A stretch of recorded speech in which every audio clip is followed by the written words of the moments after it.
Ladies and gentlemen, welcome to another edition of False Count Radio. As always, I'm your host, the Pacific Coast player, J.T. Evans, tonight, alongside my co-host, as always, Andrew Karluk. Andrew, how are you doing tonight, man? Man, I'm doing pretty good, man. We got a really great interview here, and, I've been working on this for a while, so we're really looking forward to it.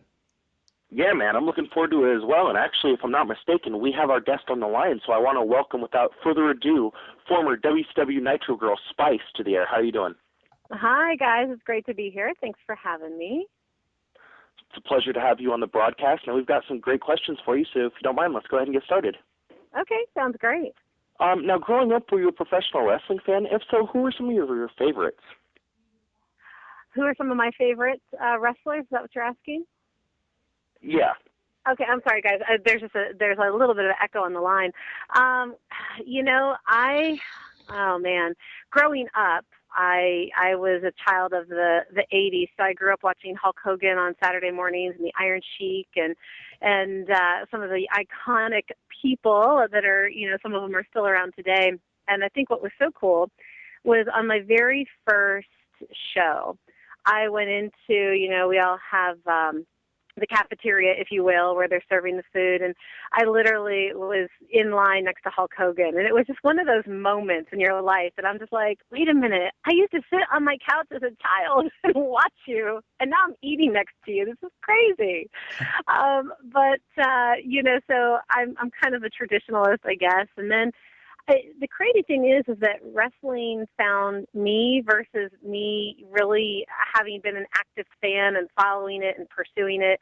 I had been good friends with Kimberly Page, and I had done some work with her when she was a fitness competitor, and she knew me as a choreographer and as a dancer. And so when I started in wrestling, I didn't really know a lot about what was going on. I didn't know any of it. And so I'm always a fast learn, and got in there, and I really grew to have a deep respect and appreciation for what really happens and what those guys do and what they put into it every day. And then, of course, 3.5 years down the line, when I had to go to wrestling school myself and learn it firsthand, that was a fun experience as well. So, but then kind of once I left wrestling, and I still followed it pretty closely for probably the next 2 years after I left. But honestly now, can you believe we're coming up on the 10-year reunion since the last WCW episode? Is that crazy?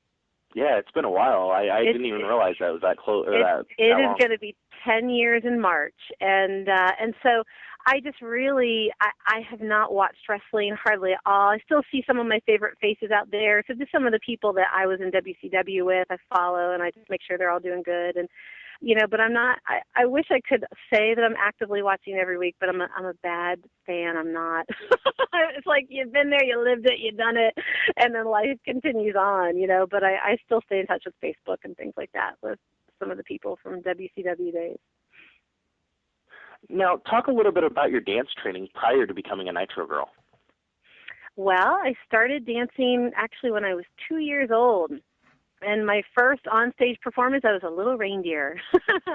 But I started in ballet, and I was pretty classically trained for a long time, studied ballet throughout the majority of my career. And then when I got to high school, and then, of course, junior high with cheerleading, then I got into more kind of mainstream forms of dance with just, a little bit of, they didn't really fully call it funk back then. But in college, I really became what I would say more of a professional dancer. And I actively studied all forms from modern and jazz and hip-hop and funk, and then started going out and gigging, as they call it, and doing auditions and everywhere from music videos and industry shows and kind of you name it. I did it over the years. And then when I was in chiropractic school, I live in Atlanta, and I still reside here, and we, of course, hosted the 1996 Olympics.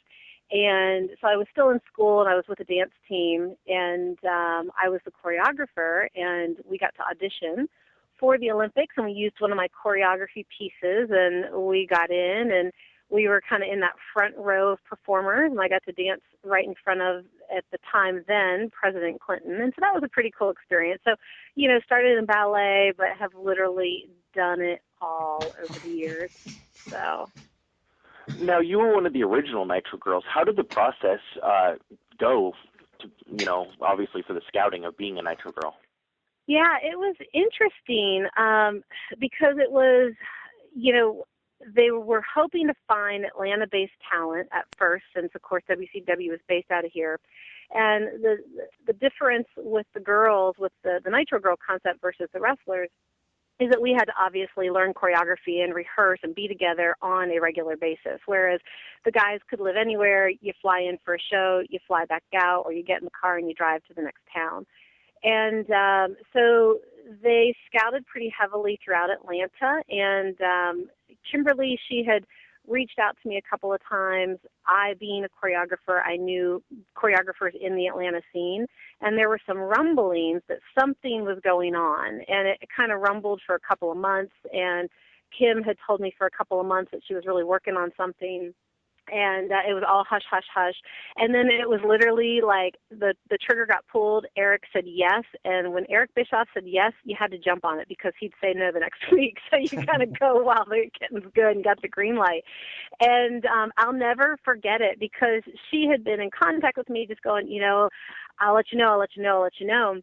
And I really want you to be a part of this project. And I had introduced her some other dancers to some dance groups and troupes and other schools, and so she was just going out and going to dance classes, looking at dancers, talking to some of the top instructors in Atlanta, talking with the Falcons, talking with the Hawks dancers, and she just really looked because they weren't necessarily, they wanted good dancers, but that was not what was required from everybody because, of course, it's wrestling. And what they understood, and that was at the time also when the Spice Girls were really, really popular. And, what was hot from a pop culture or marketable standpoint was they wanted real life, characters, just like the wrestlers. The girls, we all had to have our niche. We had to be larger than life in our own way. And it wasn't necessarily about being able to dance. So she wanted a nice mix of girls that really were great dancers and the girls that were fitness girls, and she wanted cheerleaders. And so she wanted kind of a cross-pollination of styles so that everybody could have an opportunity to highlight their different strengths. And of course, in the beginning days, it was not known what would ultimately happen. Would we all be broken out and become valets or wrestlers or what? And even though they were pretty clear at that time that Turner really wanted, it was family-based programming. We wanted to be different than our competition.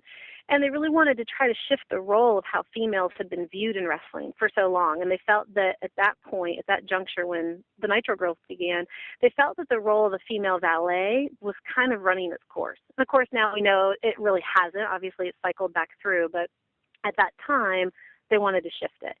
So Kim needed to make sure she could find a group that could dance, could keep a beat, had skills, had a great look that could stand on their own in case they were taken out of the group and used in another medium or another fashion.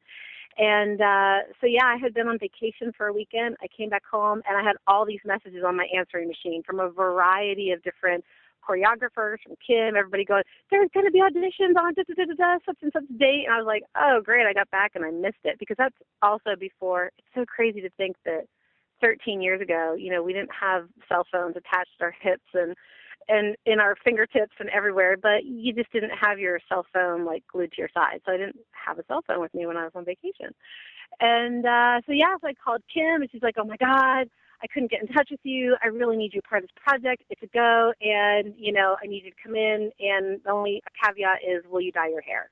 I was like, yeah, because I have jet black. I traditionally, at that point, had very, very dark, as a dark brunette. And I was like, sure, it's just hair. She's like, okay, great, it's a go. And so the rest is history.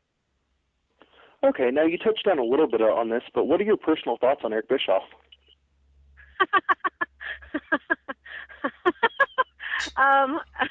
Boy, that laugh could mean so many things. Sorry, Eric. What I'll say is I respect him from a professional standpoint of what he did during the time with what he had to do. He really wasn't the nicest guy to work for. As any business, there is a lot of politics. And at that time, there was heavy politics. And I was so young, A, to the business, but just even B in general, that, we were all green, and we just, it was an interesting learning curve, you know. So you just keep your nose to the ground, you do what you're supposed to do, and on you go back and you do your rehearsals. And he was an interesting individual, you know, but again, larger than life characters, and sometimes what you see on television extends behind the cameras off stage as well. Now we've heard a lot of. Oh, go ahead. I was just going to say, sometimes people don't know where their acting ends and begins. So anyways, I'm sorry, I didn't mean to interrupt you. Go ahead. No problem. Now, we've heard a lot of horror stories about the WCW locker room from the wrestlers. What was the locker room like for you? Honest to God, you know, people hate hearing how la everything was, but the girls, we literally were a family. We were just the best of friends. We still are to this day, all of us. We had a great locker room. I think that the dynamic started to shift a little bit right at the end of 99, early 2000. We had done the big Nitro Girls search. Of course, Stacy Keebler had come on, which was a wonderful asset to the group. We all loved her, and that was a lot of fun. But then we started seeing a resurgence of female valets. So that's when you had, like, Medeja come in. And, oh, my gosh, I remember at one point, I mean, there used to be, like, 7 or 8 of us in the locker room. It was Miss Elizabeth, and it was the Nitro Girls pretty much, and Jacqueline was in there. And then we got to a point where literally at one point I think we had at least 25 girls backstage, and we were all, I mean, the Nitro Girls, you know, we were kind of we'd been there forever, and of course Miss Liz, and so we were always gracious to everybody. There was no internal, like, cat fights and people doing nasty things to each other, but, you know, sometimes some of the newer girls, they were very, people are there in the wrestling business to try to get seen, to get noticed, and make their way, and they want to try to, you know, quickly move forward. And the girls, we were all just a family. And you could tell the girls that came in wanting with a different agenda, and they were there not very long term. They came and they left. So. Now, who approached you about doing the non-nude Nitro Girl spread in Penthouse magazine? Well, Penthouse came to us, and they were specific about who they wanted in it. They specifically asked for I guess it was Kim, Terry, or Fire rather, Che, and myself. So they asked us. Okay. Now, what were the circumstances around Kimberly leaving the group around 1999? You know, it was just for her.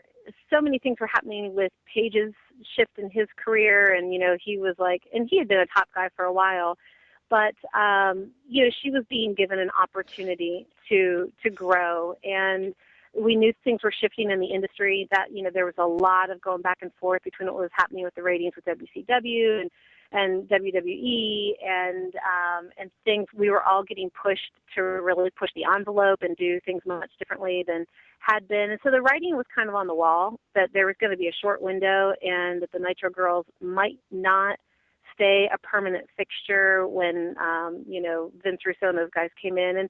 And she, of course, was kind of in that inner management, and she knew, and she was given an opportunity to, you know, to extend herself and her character, and she took it. And I definitely don't blame her. I mean, it worked for some of the people, and it extended their careers out a little bit longer. And, you know, but that was within about, I guess, 9 months, I think, or so, to when it all kind of started to close shop. Now, you were actually a part of the Ready to Rumble. What was the set like for you, and what are some of your memories of that time? It was a really fun time, a great experience. You know, I'm trying to think. I was like, it's like any movie set. Like, we're all on movie sets every day. I don't know if that was a weird answer that I was going to give. That's why I kind of paused. But we all had our own trailers, and you know, there's a lot of like any kind of television or entertainment, with the exception of live. It's a lot of hurry up and wait.